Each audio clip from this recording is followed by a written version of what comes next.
Hello and welcome to Factorio Space Age. Today I'm really excited to show you this ship, which at its core is an asteroid upcycling ship that turns regular asteroids into legendary quality, and that also produces all of these 5 legendary products. So legendary coal, legendary iron ore, legendary sulfur, legendary carbon, and legendary calcite. And the great thing about this ship is that you can pick which ones you want. You might only want iron ore and coal, which is totally fine. Everything is going to get adjusted according to the circuitry. So the circuitry over here and over here. And we're also going to see that the things that I don't want, so carbon, calcite, and sulfur, is going to get thrown out to make room for the iron and coal. So we're going to store 10,000 items total, which means that if I want iron and coal, it's going to be 5,000 of each. If I want these 4, it's going to be 2,500 of each. If it's all 5, it's going to be 2,000 of each, so it's dynamic. And if you really don't want to throw out the stuff that you don't want to produce, you can turn off this dynamic trash. However, that means that this can fill up and get full, which can stop this entire thing. So I would recommend leaving it on. So yeah, if I don't want any sulfur, then there's no reason to keep it in here.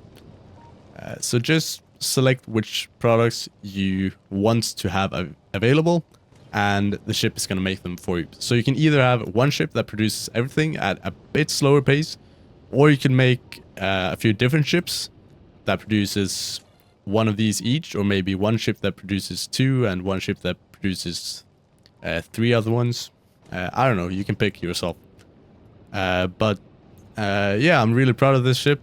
It works really well. The circuitry might not be the most elegant. However, it works, and I think it works pretty well.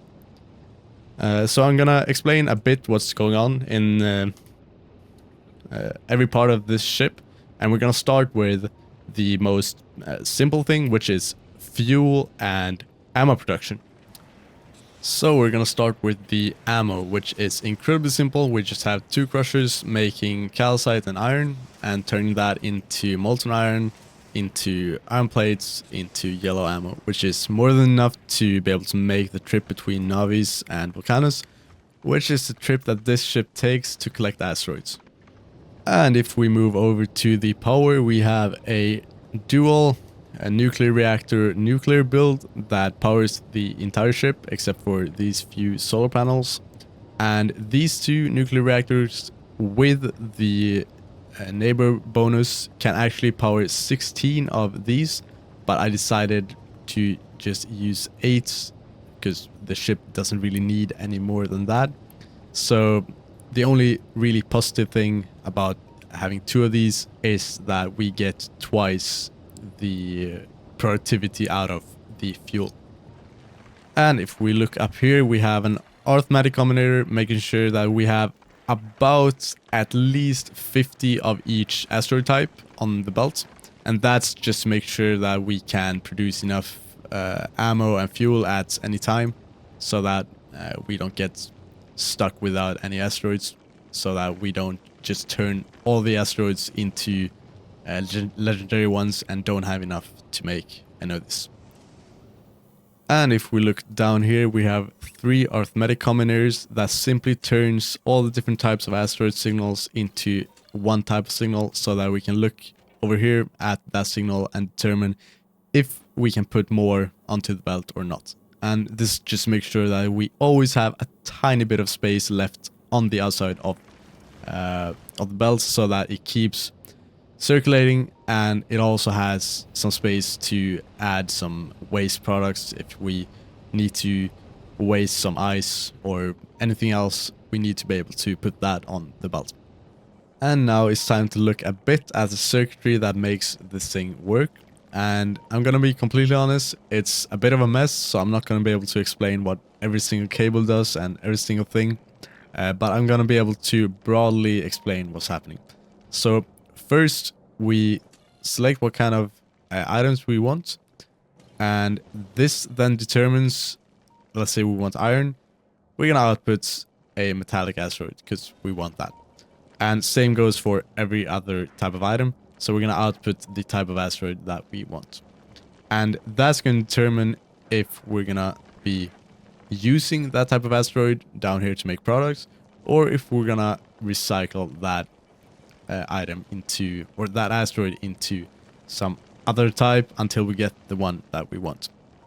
And then we have this combinator right here, which is gonna decide how much of each item we want to store in the storage up here.